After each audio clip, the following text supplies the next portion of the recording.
जो सुप्रभात। आज हम रुचिरा भाग 3 अर्थात 8वीं कक्षा के 10वां पाठ नीति नवनीतम का अध्ययन करेंगे। नीति नवनीतम, सबसे पहले हम पाठ के नाम को समझते हैं। नीति क्या होती है? नीति का अर्थ हम लगा सकते हैं कि नीति का मतलब है नियम, ठीक है। और नवनीतम क्या होता है? नवनीतम माने होता है मक्खन। मक्खन तो आप समझते हैं, दही को भिगोने के बाद जो मक्खन निकलता है उसे हम मक्खन कहते हैं, ठीक है। तो क्या अर्थ हुआ? नियमों का मक्खन। मक्खन कितनी प्यारी चीज होती है, उसी के हिसाब से, यानी ये जो नीति या जो नियम बनाए गए हैं या जिनको एक आदर्श के रूप में रखा गया है, उन नियमों का मक्खन आज हम पढ़ेंगे, यानी एकदम क्रीम, ठीक है। अब देखिए क्या है प्रस्तुत पाठ, यानी ये जो नीति नवनीतम है, नीतियों का जो मक्खन है, वो मनुस्मृति नाम के ग्रंथ से महर्षि मनु ने एक ग्रंथ लिखा था जिसे मनुस्मृति के नाम से जाना जाता है। उसके कतिपय श्लोक, कुछ श्लोकों का यहाँ पर संकलन यानी कि उनको इकट्ठा किया गया है। तो कुछ एक श्लोक यहाँ पर दिए गए हैं, उनको हम अध्ययन करेंगे। और वो उस मनुस्मृति के ही, मतलब ऐसे समझ लो कि जैसे एक कक्षा में कुछ बच्चे जो एकदम इंटेलिजेंट होते हैं, बहुत अच्छे होते हैं, तो उनको हम लोग क्या कहते हैं? ये क्रीम है, ये बच्चे क्रीम। तो ठीक वैसे ही उस मनुस्मृति नाम के ग्रंथ से ये जो श्लोक लिए गए हैं, वो श्लोक क्या हैं? वो क्रीम है, मक्खन है, एकदम बहुत अच्छे श्लोक हैं। उन पे अगर हम ध्यान देते हैं, उनको ध्यान से पढ़ते हैं, तो और उनके जो विचार उसमें प्रकट किए गए हैं, उन विचारों पर अगर हम चलते हैं, तो हमारा जीवन बहुत ही अच्छे से गुजर सकता है, तरक्की की ओर जा सकता है। चलिए पहला श्लोक पढ़ते हैं। अभिवादनशीलस्य नित्यं वृद्धोऽपि सेविनः चत्वारि तस्य वर्धन्ते आयुर्विद्या यशो बलम्। देखिए, अभिवादनशीलस्य, अभिवादन तो जानते हैं आप। अभिवादन क्या होता है? जब भी किसी से मिलते हैं तो हम नमस्कार करते हैं। आजकल तो अंग्रेजी में होता है हाय, हेलो, हाथ मिलाते हैं, लेकिन हमारी संस्कृति के अनुसार हम हाथ जोड़ करके नमस्ते करते हैं। और नित्यम माने लगातार, वृद्धोपि सेवने, और जो वृद्ध माने क्या होता है? बड़े, जो हमसे बड़े हैं, उनकी अगर हम सेवा में लगातार नमस्कार करते हैं, नित्य, यानी उनका अभिवादन करते हैं, उनका सम्मान करते हैं, उनका आदर करते हैं, तो ऐसे अभिवादनशीलस्य, यानी अभिवादन करने वालों का, नित्य माने लगातार, किनका अभिवादन? वृद्धोपि सेविने, जो वृद्धों की सेवा करते हैं उनका, और अभिवादन करते हैं उनका, इन सब का नित्य माने लगातार ही क्या होता है? चत्वारि तस्य वर्धन्ते, तस्य माने उसका, किसका? अभिवादनशीलस्य और वृद्धोपसेविनः, यानी जो वृद्धों की, बड़े बुजुर्गों की सेवा करते हैं, उनका अभिवादन करते हैं, उनका, तस्य, उसका क्या होता है? चत्वारि माने चार, वर्धन्ते माने बढ़ते हैं। चार क्या चीज़ें? आयुर्विद्या यशो बलम, उसकी आयु बढ़ती है, उसकी विद्या बढ़ती है, उसका यश बढ़ता है। यश माने क्या होता है? प्रशंसा, कीर्ति, चमक। और बलम माने उसका बल बढ़ता है, ठीक है। तो इस तरह से हमें क्या करना चाहिए? हमें अपने बड़े बुजुर्गों का, या पूरे समाज में हम जिनको भी हमसे बड़े हैं, बुजुर्ग हैं, उनका हमें नित्य ही अभिवादन करना चाहिए। माता पिता का करना चाहिए, माता पिता के माता पिता का करना चाहिए, पड़ोस में कोई बुजुर्ग हैं उनका करना चाहिए, समाज में जहाँ भी हमें कोई अपने से बड़े दिखें हमें उनका सम्मान करना चाहिए, उनका आदर करना चाहिए, उनका अभिवादन करना चाहिए। तो इससे क्या होगा कि हमारे आयु, विद्या, यश और बल इन सब में वृद्धि होगी, ये सब बढ़ेंगे। ठीक है, अगला है यम यम माता पितरौ क्लेशम सहेते संभवे नृणाम न तस्य निष्कृति शक्या कर्तुम वर्ष शतैरपि। देखिए कितनी बड़ी बात है। यम माता पितरौ क्लेशम सहेते संभवे नृणाम। नृणाम, नृणाम माने नरों का, नर माने मानव। ठीक है, तो मानव के संभवे माने उत्पत्ति पर, जन्म पर। यम माने जिसके, माता पितरौ माता और पिता, क्लेशम सहेते, क्लेश माने कह सकते हैं हम दुख। ठीक है, कष्ट। तो जिस कष्ट को सहेते माने सहते हैं, यानी बच्चे के जन्म पर माता और पिता जिस कष्ट को सहते हैं, आप सोच नहीं पाओगे। विज्ञान भी इस बात को मानती है और ये तथ्य है कि जब बच्चे का जन्म होता है तो जो प्रसव पीड़ा होती है, प्रसव पीड़ा आप समझते हैं, जो बच्चे के जन्म के समय जो माँ को दर्द होता है, माता को जो दर्द होता है, उस दर्द को अगर हम नापते हैं, मापते हैं, ठीक है, तो वो दर्द कितना होता है, दर्द के मापने की इकाई जानते हैं आप, क्या होती है? ऑन्स। ठीक है, ऑन्स लिख सकते हैं ऐसे। ठीक है, ऑन्स होती है। इस मतलब जैसे 1 लीटर, 2 लीटर, 3 लीटर, ऐसे ही 1 औंस, 2 औंस, 3 औंस, 4 औंस, ऐसे। तो जब माता बच्चे को जन्म देती है तो उसको जो पीड़ा होती है, उसको जो कष्ट होता है, वो कितने औंस होता है? 9 औंस। ठीक है, लेकिन पुरुष को जब हृदयघात होता है, यानी हार्ट अटैक आता है, तब उससे कितना होता है? 8 औंस। अंतिम होता है ये। और 8 औंस पर आदमी की, यानी व्यक्ति की मृत्यु हो जाती है। लेकिन माँ जब बच्चे को जन्म देती है तो उसे 9 औंस दर्द होता है और वो उस दर्द को हंसते हंसते सहती है। तो आप समझ सकते हैं कि जब बच्चे का जन्म होता है तो एक माता कितना दर्द सहती है। उसी बात को कहा है, यम माता पितरौ क्लेशम सहते संभवे नृणाम। नर के, मानव के जन्म पर जो माता पिता जो दर्द सहते हैं, जो कष्ट सहते हैं, न तस्य निष्कृति ही, न माने नहीं, तस्य माने उसकी, किसकी? उस कष्ट की, निष्कृति माने निवारण, या उसका ऐसे समझ लो चुकाना है। शक्य माने सकते हैं, कर्तुम माने करना, वर्ष शतैरपि, वर्ष शतै माने 100 वर्ष में भी उसका निस्तारण, उसका निवारण, उसका चुकाना नहीं किया जा सकता। और 100 वर्ष क्या, हजारों वर्षों तक भी उसका निस्तारण, उसका निवारण, उसका चुकाना, यानी हम अपने माँ बाप का वो कर्ज जो उन्होंने कष्ट सह के हमें दिया है, उपहार में दिया है, हमारा जीवन हमें दिया है, उसको हम कभी भी नहीं चुका सकते, जीवन पर्यंत नहीं चुका सकते। ठीक है, देखिए, तयोर्नित्यं प्रियं कुर्यादाचार्यस्य च सर्वदा तेष्वेव त्रिषु तुष्टेषु तपः सर्वं समाप्यते। देखिए, तयोर नित्यम, तयो कौन है? तयो यानी दोनों, माता और पिता। ठीक है,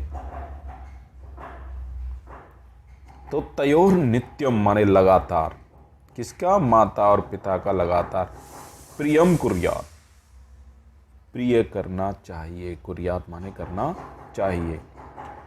आचार्यस्य च सर्वदा, और आचार्य का भी सर्वदा माने हमेशा। यानी 3 लोग हो गए, कौन कौन? माता पिता और आचार्य माने गुरु। इन सब का हमेशा ही, सर्वदा माने हमेशा, हमेशा ही प्रिय करना चाहिए। तेष्वेव त्रिषु तुष्टिषु, तेषु एव, ठीक है, यण संधि है। तेषु एव त्रिषु, त्रिषु माने उन तीनों के, तुष्टेषु माने संतुष्ट होने पर, तपः सर्वम समाप्यते, यानी आपका सारा तप है वो पूर्ण हो जाता है, समाप्त हो जाता है। कहने का मतलब, अगर ये तीनों, कौन कौन? माता पिता और आचार्य यानी गुरु, अगर ये तीनों संतुष्ट कर दिए आपने, तो आपके सभी तप हैं वो समाप्त हो जाते हैं। देखिए, ऐसा माना जाता है कि जब बालक जन्म लेता है, बच्चा जन्म लेता है, तब वो 3 ऋण के साथ जन्म लेता है। पहला है पितृ ऋण, ठीक है, पितृ ऋण। दूसरा है देव ऋण, ठीक है, और तीसरा है गुरु ऋण। अब इन तीनों ऋणों को उतारने के लिए या चुकाने के लिए हमें अलग अलग कार्य करने पड़ते हैं। पितृ ऋण का मतलब है कि आपको, माता पिता ने आपको जन्म दिया तो उनकी आप सेवा करें, उनको खुश करें, खुश रखें, ठीक है। देव ऋण, देव ऋण को आप यज्ञ आदि करके, दान दक्षिणा करके उसको चुकाया जा सकता है। और गुरु ऋण को गुरु बन करके, यानी कि आप किसी को कुछ शिक्षा का दान करके, विद्या का दान करके आप गुरु ऋण को चुका सकते हैं। तो यहाँ भी वही बात कही गई है कि तेषु एव त्रिषु तुष्टेषु, यानी आपने अगर इन तीनों को तुष्ट कर दिया, संतुष्ट कर दिया, तो आपके सभी जो ऋण हैं, जो सभी तप हैं, वो आपके फल जाते हैं, फलीभूत हो जाते हैं, समाप्त हो जाते हैं, ठीक है। अब देखिए कितनी बढ़िया बात कही गई है। सर्वम परवशम दुखम सर्वात् सर्वमात्मवशम सुखम एतद् विद्यात् समासेन लक्षणम सुख दुःखयोः। देखिए, सर्वम परवशम दुखम, पर माने होता है दूसरा, अन्य, ठीक है, दूसरा कोई व्यक्ति, अन्य व्यक्ति, उसके वशम माने उसके वश में रहना, उसके नियंत्रण में रहना। सर्वम माने संपूर्ण, दुखम माने दुख है, यानी कि पराधीन रहना। पराधीन का मतलब दूसरे के अधीन रहना, दूसरे के नियंत्रण में रहना, दूसरे के कंट्रोल में रहना, ये क्या है? दुखम, दुख है। सर्वम आत्मवशम, और अपने वश में रहना। सर्वम माने सब कुछ क्या है? सुख है, यानी खुद आप अपनी मर्जी के मालिक हैं, आप अपने अनुसार अपना जीवन जी सकते हैं, तो ये आपके लिए संपूर्ण सुख की बात है, ठीक। एतत् विद्यात् समासेन, समासेन माने एकदम संक्षेप में, क्या? एतत् माने यह है, विद्यात् माने समझ लो, जान लो, क्या? लक्षणम माने लक्षण है, सुख दुःखयो, सुख और दुख के। सुख दुख के क्या लक्षण हैं, कि सुख क्या है और दुख क्या है। तो इसको संक्षेप में अगर समझा जाए तो अगर आदमी पराधीन है तो वो दुख है, और अगर आत्मवश है, खुद के स्वाधीन है, स्वतंत्र है, तो वो सुख है। आप इस बात को ऐसे देख सकते हैं कि जब हमारा देश पराधीन था, अंग्रेजों के अधीन था, तब किस तरह से हमारे भारतीय लोगों पर, भारतीय जनता पर किस तरह से वो लोग अत्याचार करते थे। हम लोग पढ़ नहीं सकते थे, उनके बराबर में नहीं बैठ सकते थे, वो लोग हमसे गंदे गंदे काम करवाते थे, महिलाओं बच्चों के साथ अन्याय किया करते थे, बड़े बुजुर्गों के साथ अन्याय करते थे, सबके साथ अन्याय करते थे। लेकिन जब से हम स्वतंत्र हो गए, 1947 में हमारा देश आज़ाद हो गया, हम स्वतंत्र हो गए, स्वाधीन हो गए, अपने अधीन हो गए, तो आज हम देखिए सब लोग बराबर में बैठते हैं, सब लोग अच्छे से पढ़ते हैं, लिखते हैं, और आगे हम अपनी तरक्की कर रहे हैं। तो वही बात है कि दूसरे के अगर अधीन है दूसरे के वश में हैं तो वो सबसे बड़ा दुख है, और अगर अपने नियंत्रण में है, अपना जीवन खुद जीते हैं, तो वो सबसे बड़ा सुख है। ठीक है। यत् कर्म कुर्वतो अस्य स्यात् परितोषो अंतरात्मनः तत्प्रयत्नेन कुर्वीत विपरीतम तु वर्जयेत। देखिए यहां भी कितनी बढ़िया बात कही। यत् कर्म कुर्वतो अस्य स्यात् परितोषो अंतरात्मनः। अंतरात्मनः का मतलब अंतरात्मा, तो अंतरात्मा की परितोषो माने संतुष्टि। यत् कर्म कुर्वतो अस्य, यत् माने जिस, कर्म माने कर्म को, कुर्वतो माने करते हुए, अस्य माने उसकी, अंतरात्मनः माने अंतरात्मा की, परितोषो स्यात् संतुष्टि हो। यानी कि जिस कर्म को करने से, तो करने वाले की, अस्य मतलब उसकी, तो किसकी, करने वाले की। यानी कि जैसे मान लो मैं हूं, तो मेरे को जिस कर्म को करने से मेरी आत्मा संतुष्ट होती है। यानी सभी को अपने अपने बारे में सोचना है। ऐसे कह दे कि जिस काम को करने से हमारी अंतरात्मा संतुष्ट होती है, तत्प्रयत्नेन कुर्वीत, तत् माने वही कर्म, प्रयत्नेन माने प्रयासपूर्ण से, मेहनत से, कुर्वीत माने करना चाहिए, विपरीतम तो वर्जयेत, विपरीत उसके विपरीत तो वर्जयेत माने वर्जित है, निषेध है। कहने का मतलब जिस काम को करने से हम खुश होते हैं वही काम हमें दूसरों के साथ भी करना चाहिए। दूसरे काम, अन्य काम करना वर्जित है, निषेध है, यानी नहीं करना चाहिए। मान लो जैसे उदाहरण के लिए आप समझो कि कोई आपको गाली देता है, तो आपको कैसा लगेगा? निश्चित सी बात है, बुरा लगेगा। तो यानी कि हमको अगर कोई गाली दे रहा है तो हमें वो बुरा लग रहा है, हमारी अंतरात्मा उससे खुश नहीं है। तो ठीक वैसे ही हमें भी किसी दूसरे को गाली नहीं देनी चाहिए, क्योंकि अगर हम उसे गाली देंगे, बुरा बोलेंगे, अभद्र भाषा का प्रयोग करेंगे, तो उसकी भी अंतरात्मा सुखी नहीं होगी। ठीक है। तो इसका मतलब यही है कि हमें वही काम करना चाहिए जिस काम से हमारा खुद का अंतरात्मा जो खुश हो। ठीक है। बाकी काम वर्जित हैं, निषेध हैं, ऐसे काम हमें नहीं करने चाहिए। देखिए, दृष्टिपूतं न्यसेत् पादं वस्त्रपूतं जलं पिबेत् सत्यपूतां वदेत् वाचं मनः पूतं समाचरेत्। दृष्टिपूतं न्यसेत् पादम, न्यसेत माने रखो, रखना चाहिए। क्या? पादम माने पैर। ठीक है। दृष्टि माने आप समझते हैं निगाह, देखना, नजर। ठीक है। पूतम माने पवित्र। तो दृष्टि में यानी कि हमारी नजर में उसको पूरी तरह से भर करके, समझ करके, हमारे दिमाग के द्वारा, हमारी बुद्धि के द्वारा संपूर्ण समझ करके तब हमें आगे पैर बढ़ाना चाहिए, आगे कदम बढ़ाना चाहिए। एक तो साधारण अर्थ है कि भैया देख के आगे चलो, कांटा तो नहीं है, तब आगे पैर रखो। आगे कांटा होगा तो पैर में चुभ जाएगा। ठीक इसी को अगर हम जीवन में रखें कि भैया हमें कोई भी काम करना है तो अच्छी तरह से उसको अपने तृतीय नेत्र यानी बुद्धि के माध्यम से समझ करके फिर आगे बढ़ाना कोई भी कदम चाहिए।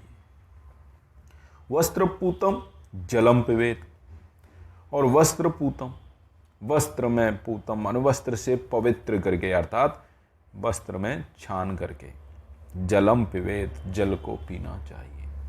ठीक है। जल को भी पवित्र करके पीना चाहिए। सत्यपूतम वदेत वाचम, वाचम माने वाणी को, वदेत माने बोलना चाहिए। सत्यपूतम, सत्य के द्वारा पवित्र करके, अर्थात हमेशा हमें सत्य ही बोलना चाहिए, गलत झूठ नहीं बोलना चाहिए। मनः पूतम समाचरेत, और मन से पवित्र करके, समाचरेत माने आचरण करना चाहिए। आचरण का मतलब होता है व्यवहार। तो हमें व्यवहार कैसा करना चाहिए?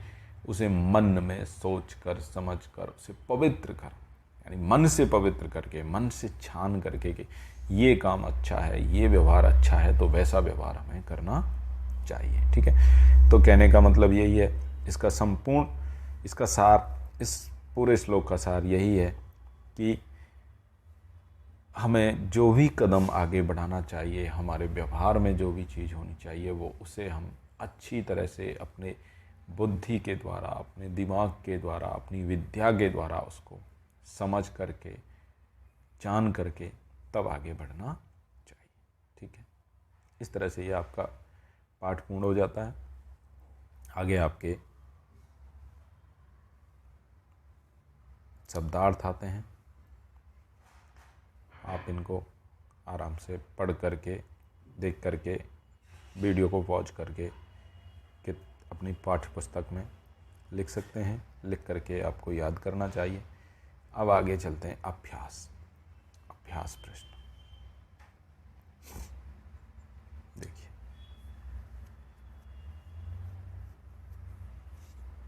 अधोलिखितानि प्रश्नानाम उत्तराणि एक पदेन लिखत, एक पद में लिखना है। तो देखिए, निर्णाम संभवे कौ क्लेशम सहते। कौ, इस कौ का जवाब देना है हमें केवल। तो निर्णाम संभवे, नर की उत्पत्ति पर, मानव की उत्पत्ति पर, कौ माने कौन, क्लेशम सहते, कौन क्लेश सहते हैं? तो इसका उत्तर है माता पितरौ। ठीक है, ठीक है, माता पितरौ, इस तरह से आप लिख देंगे। कीदृशम जलम पिबेत। कीदृशम जलम, तो वस्त्रपूतम। ठीक है, वस्त्रपूतम। नीति नवनीतम पाठ है कस्माद ग्रंथात संकलित। किस ग्रंथ से? तो मनुस्मृति। ठीक है, मनुस्मृति। ठीक है, कीदृशीम वाचम बतेत। कीदृशीम वाचम, तो क्या बताया था? सत्यपूताम।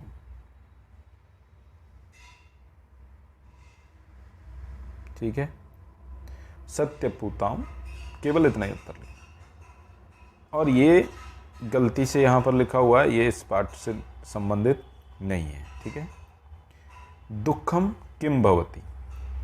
तो किम भवति, परवशम। ठीक है, परवशम सर्वम दुखम भवति। आत्मवशम किम भवति, तो सुखम। ठीक है, सुखम।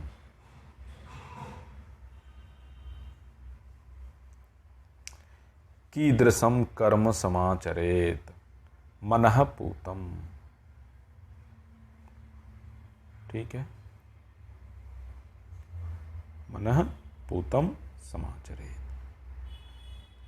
अधोलिखितानि प्रश्नानाम उत्तराणि पूर्ण वाक्य।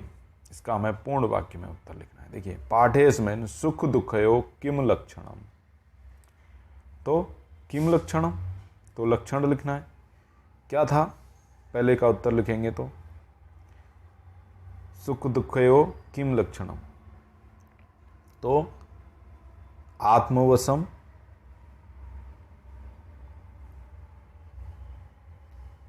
सुखम। ठीक है, और परवशम दुखम भवती। ठीक है, ये उत्तर हो जाएगा आपका। आत्मवशम सुखम, परवशम दुखम भवती। ठीक है, इस तरह से। वर्ष सतई अपि कस्य निष्कृति ही कर्तुम न शक्या। तो वर्ष सतह, तो ये भी कस्य, तो कस्य के स्थान पर हम क्या लिख देंगे? माता।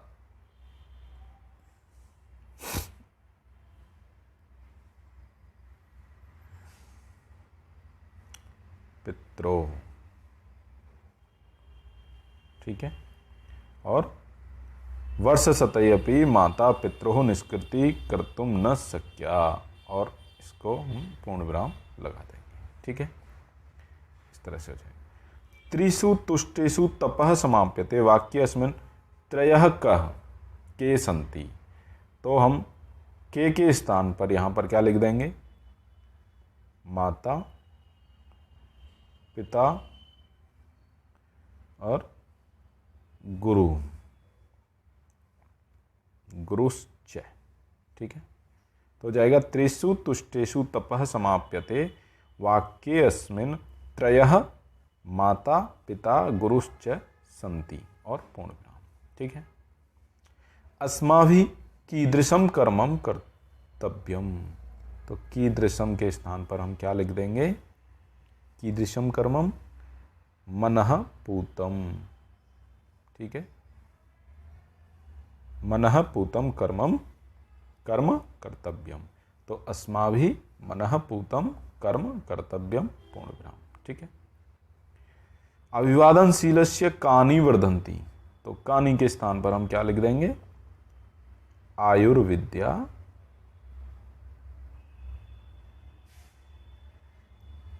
ठीक है, यशो बलम,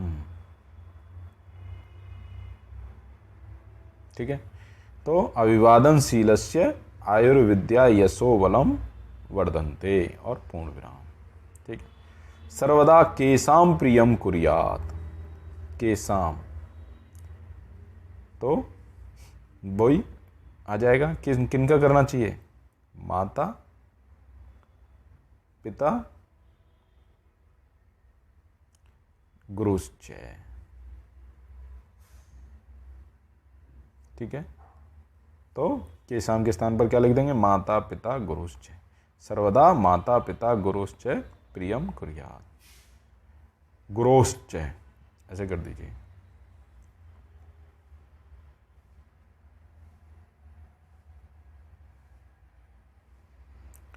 गुरोश्च, ठीक है, ऐसे हो जाएगा, गुरो, ओ की मात्रा है, ठीक है। गुरोश्च प्रियम कुर्यात, पूर्ण विराम। अब है स्थूल पदान्य अवलंब्य प्रश्न निर्माणम करो। तो स्थूल पदानी, स्थूल पद ये फिर दोप से विन है, तपह, इस तरह से इसमें दिया नहीं है तो हम किसी को भी ले सकते हैं, मनुष्य है इसको ले सकते हैं, ठीक है। तो इनका प्रश्न निर्माण करना है। तो प्रश्न निर्माण में हमें ये बात हमेशा से ध्यान रखनी है कि एक तो सबसे अंत में क्या आएगा, प्रश्नवाचक चिन्ह आ जाएगा, ठीक है। दूसरा कि जो स्थूल पद हैं, यानी मोटे बड़े गहरे अक्षर में लिखे हुए हैं स्थूल पद या फिर रेखांकित पद होते हैं, तो उनके स्थान पर हमें, जैसे अंग्रेजी में WH वर्ड होते हैं वैसे ही इसमें भी क वाले वर्ड होते हैं, ठीक है, संस्कृत में। तो हमें वो क वाले शब्द उसी लिंग वचन और विभक्ति में लिखने होते हैं केवल, बाकी पूर्ण वाक्य वैसा का वैसा लिख देना होता है, ठीक है। तो जैसे ये वृद्धोप से विनय, वृद्धोप से विनय, तो वृद्ध वृद्धों की सेवा करने वाले यानी कौन है, तो क्या लिखेंगे, षष्ठी विभक्ति बहुवचन है, तो ठीक वैसे ही यहाँ भी हम केसाम षष्ठी विभक्ति बहुवचन लिख देंगे, केसाम आयुर्विद्या यशो बलम न वर्धन्ते, और पूर्ण विराम, ठीक है। इस तरह से हो गया। मनुष्य सत्यपूताम वाचम वदेत। तो मनुष्य है, इसको हम ले लेते हैं। तो मनुष्य एक वचन है, प्रथमा विभक्ति है, ठीक है, पुरलिंग है। तो ठीक वैसे ही हम भी यहाँ पर क्या कर देंगे, कह, कह सत्यपूताम वाचम वदेत, और पूर्ण विराम, ठीक है। त्रिषु तुष्टेषु सर्वम तपः समाप्यते, तपः, तो तपः के स्थान पर भी हम क्या लिख देंगे, कह, और प्रश्नवाचक चिन्ह यहाँ पर पहले से लगे, ठीक है। तो त्रिषु तुष्टेषु सर्वम कह समाप्यते, तपः को हटा देंगे, ठीक है। इसी तरह से अगला है माता पितरौ नृणाम संभवे भाषया क्लेशम सहते माता पितरौ। तो माता पितरौ के स्थान पर क्या लिख देंगे? कौ। ठीक है। ठीक वैसे ही तयोह, तयोह के स्थान पर क्या लिख देंगे? कयोह। ठीक है। प्रश्न निर्माण करना बड़ा आसान है। ठीक है। जिस लिंग वचन विभक्ति में स्थूल पद या रेखांकित पद है, उसी लिंग वचन विभक्ति में हमें क्या कर देना है? क वाले शब्द लिख देने हैं। ठीक है। अब देख, संस्कृत भाषायाम वाक्य प्रयोगम करो। तो इनका वाक्य प्रयोग करना है। विद्या, सबसे पहला क्या है? विद्या। तो विद्या विहीनः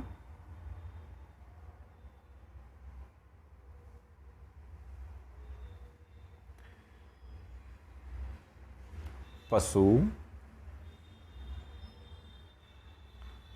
भवति। ठीक है। इस तरह से हमें वाक्य बनाना है और हमें केवल उस शब्द का प्रयोग करना है। तो ये यहाँ पे हो गया। तो विद्या विहीन पशु भवति। ठीक है। तपः, तप का भी करें। त्याग समम, तपः नास्ति। त्याग के समान कोई तप नहीं है। ठीक है। इस तरह से हम इसका भी प्रयोग करते हैं। तप आ गया, तपः। ठीक है। समाचरेत। ठीक है। तो ये इसका तो इसी में आया है। मनः पूतम समाचरेत। ठीक है। समाचरेत, तो ये आ गया यहां पर। ठीक। इसी तरह से परितोषः, तो आत्म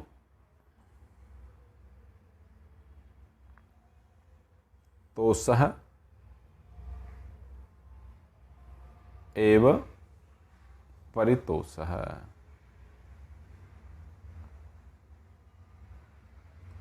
भवति। ठीक है। यानी आत्मसंतुष्टि ही वास्तविक संतुष्टि होती है। ठीक है। इस तरह से परितोषः इसमें वाक्य में आ गया। और देखिए अब ये क्या है? नित्यम। तो नित्यम प्रियम, ठीक है, ब्रूयात।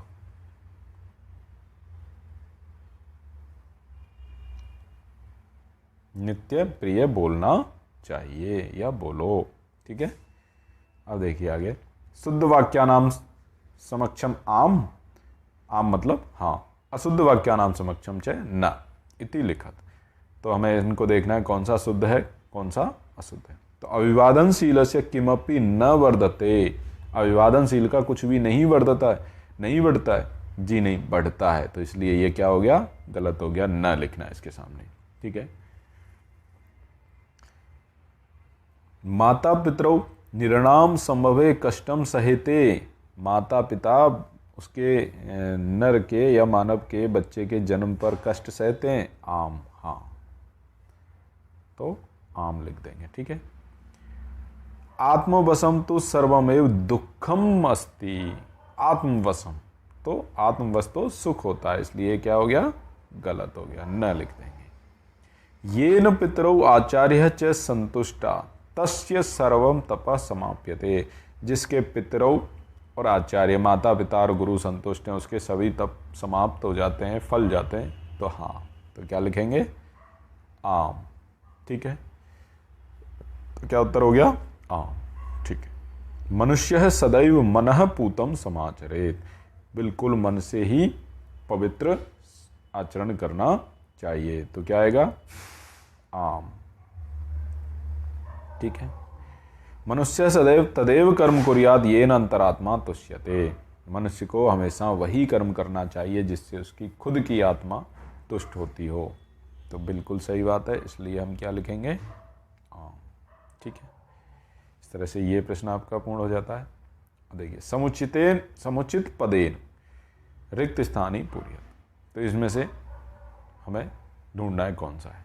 ठीक है, माता पित्रोः तपसः निष्कृति कर्तुम अशक्या वर्ष शतैरपि, कौन सा आएगा?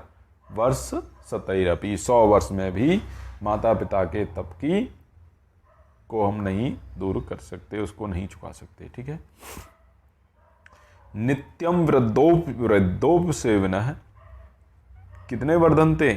चत्वारि, तो क्या आएगा यहां पर? चत्वारि। ठीक है, त्रिषु तुष्टेषु तप सर्वम समाप्यते, क्या आएगा? तप। ठीक है, एतद् विद्यात् समासेन लक्षणम सुख दुःखयो। ठीक है, दृष्टिपूतम न्यसेत क्या? पादम। ठीक है, इस तरह से। तो यहाँ वर्ष शतैरपि, चत्वारि, तप, समासेन, पादम। ठीक है, और आगे है मनुष्य माता पित्रो आचर्य च सर्वदा प्रियम कुर्यात्, कैसा करना चाहिए? प्रिय करना चाहिए। ठीक है, अब है उचित अव्ययेन, उचिताव्ययेन वाक्य पूर्तिम कुरुत, यानी इनमें से ये अव्यय हैं, इन अव्यय में से हमें ढूंढ के यहाँ लिखना चाहिए। ठीक है, तो तयोः नित्यम, सबसे पहले में क्या आएगा? नित्यम। ठीक है, नित्यम प्रियम कुर्यात्। ठीक है, आगे वाला है कर्म करिष्यसि तादृशम फलम प्राप्स्यसि, तो यहां क्या आएगा? यादृशम। ठीक है, यादृशम कर्म करिष्यसि, जैसा कर्म करोगे वैसा फल प्राप्स्यसि माने पाओगे। ठीक है, वर्ष शतैः अपि। ठीक है, तो यहां क्या आ जाएगा? अपि। निष्कृति न कर्तुम शक्या। ठीक है, तेषु एव त्रिषु तुष्टेषु तपः समाप्यते। ठीक है, तेष्वेव। ठीक, यथा राजा तथा प्रजा। ठीक है, यावत् सफल न भवति तावत्।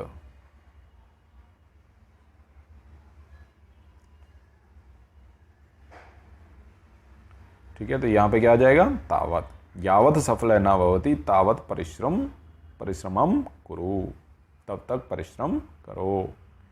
और इस तरह से ये पाठ आप